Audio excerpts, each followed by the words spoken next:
afternoon, ladies and gentlemen. Across the world, we're hearing Black Lives Matter. But we believe that we can only expect the governments of other countries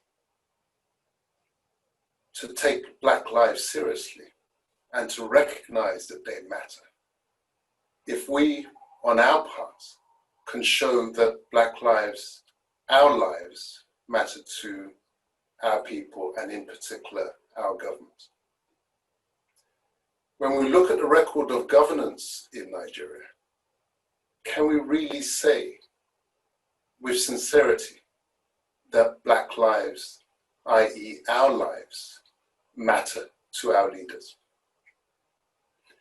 I read the other day that the lawmakers, the members of the House of Representatives, award themselves the princely sum of 9.3 million naira monthly. That translates into $20,000 a month.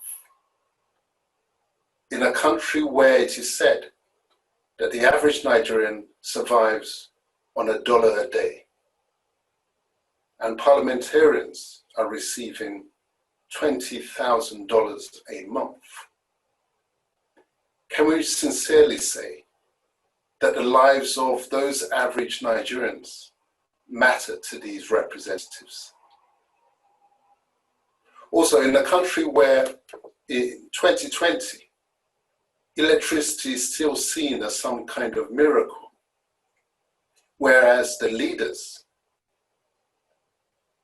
enjoy 24-hour electricity upon call, can we really say that the lives of those citizens of Nigeria matter to these leaders who are living in a completely different world? We believe that it is by our words and by our actions that we can demonstrate that our lives really matter to us, and more importantly, they matter to our government. In the circumstances where there is no meaningful opposition government in Nigeria, we have a situation where the incumbent government almost operates as an imperial administration, only speaking when it chooses to speak. And whatever it says, it appears that there is no responsibility attached to those words. Nobody is holding the government to account in terms of what it is saying day in, day out. It is only if one's words matter that the actions that then follow can possibly matter. If words can be thrown out because they sound good and nobody's holding the speaker to account, it becomes similarly impossible to attach any weight to the actions that then follow. To illustrate my point, I would like to share my screen at this point to take us through the speech that our president delivered to mark the 60th anniversary of Nigeria's independence. This is what he said. He said, "We're already blessed with the most important assets any nation requires, our people. So that's suggesting that our lives matter." And he said, "And this has manifested globally in the exploits of Nigerians in many fields. But can we really say that to this government, the lives of our people, who, as he says, have demonstrated their excellence globally, can we really say that their lives matter?" Let's look at this. He said, "It has been demonstrated time and time again that Nigerians in the diaspora frequently excel in science, technology, medicine, sports, arts, and many other fields. But Mr. President, if that is so, why is it that the Nigerians in the diaspora are still excluded from voting in Nigerian elections. If their contribution really does matter, and if, as you say, they have demonstrated their excellence, surely the country will benefit from the input of these Nigerians in diaspora when it comes to selecting and choosing our governance and leadership. He's also said, I am convinced that if we pursue our aspirations together, we would be able to achieve whatever we desire.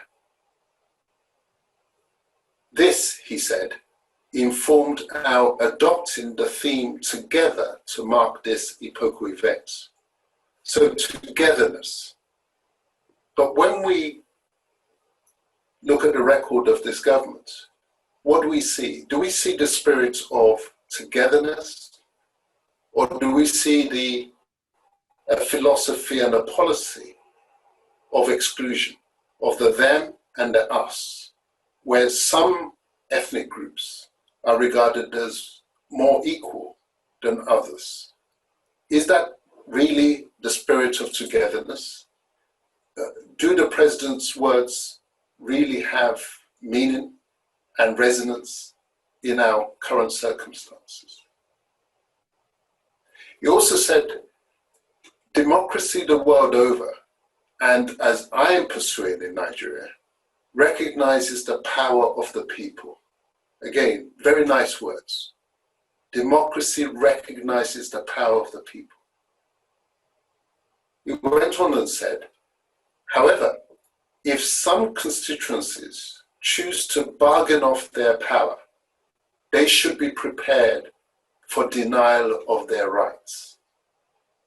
Now I ask you, ladies and gentlemen, in a democracy, in what circumstances can it ever be legitimate or acceptable for a president to speak of some constituencies to be prepared for the denial of their rights?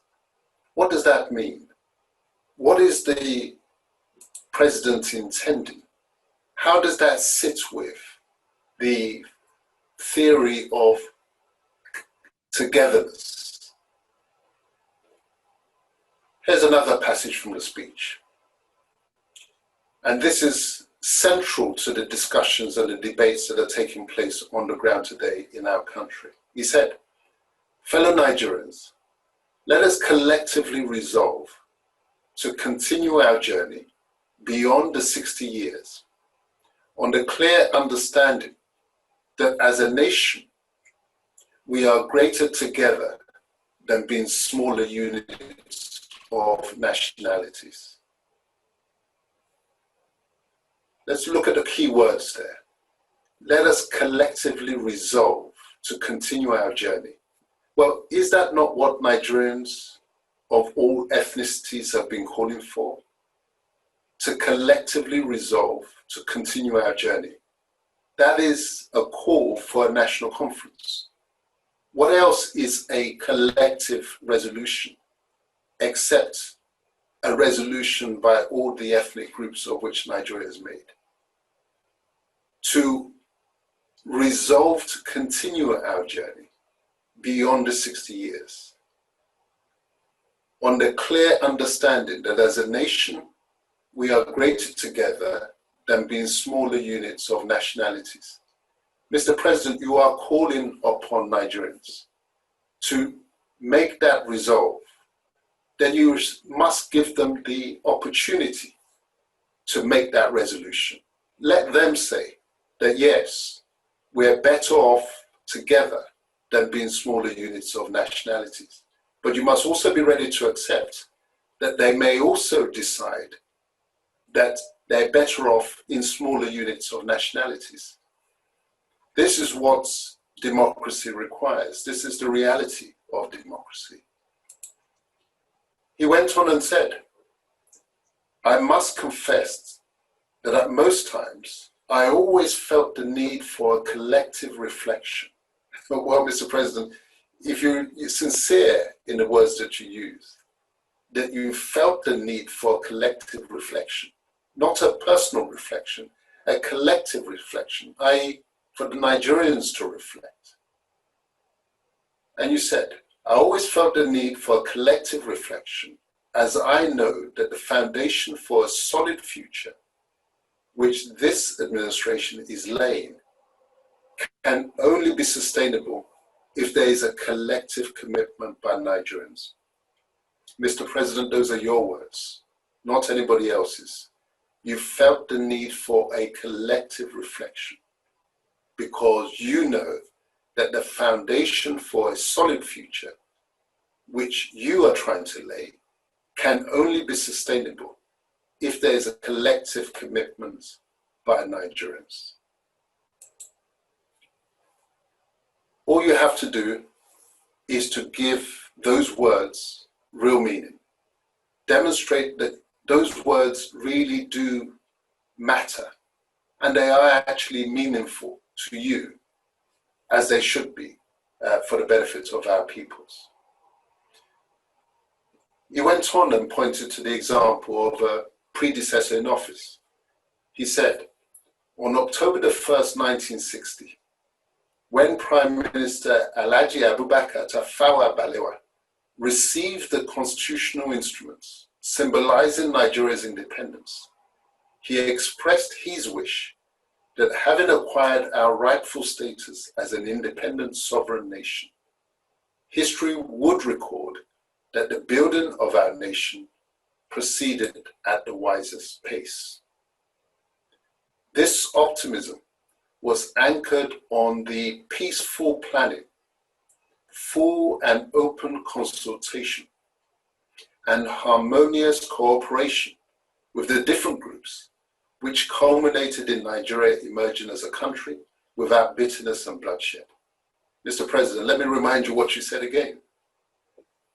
Balewa's optimism was anchored on the peaceful planning, full and open consultation, and harmonious cooperation with the different groups which culminated in Nigeria emerging as a country without bitterness and bloodshed. Your people are calling for nothing more than that. They're calling for peaceful planning, full and open consultation, and harmonious cooperation between their different ethnic groups which make up Nigeria, so that the country can progress forward without bitterness and bloodshed. Mr. President, I conclude as I began, that if we are to demonstrate and to call upon the outside world and to say to them that Black Lives Matter, it is incumbent upon us to show that our lives matter to us. We can only sincerely show that our lives matter to us if the words that we use, especially those who are in a position of authority and in supreme authority as the president, if the words that we utter, we show that those words really do matter. You have in your Independence Day speech called for a national conference. You have called for peaceful planning, full and open consultation, and harmonious cooperation between the different ethnic groups which make up Nigeria. We call upon you to honor those words and now progress swiftly to the national conference that all the different groups have been calling for. I thank you for listening.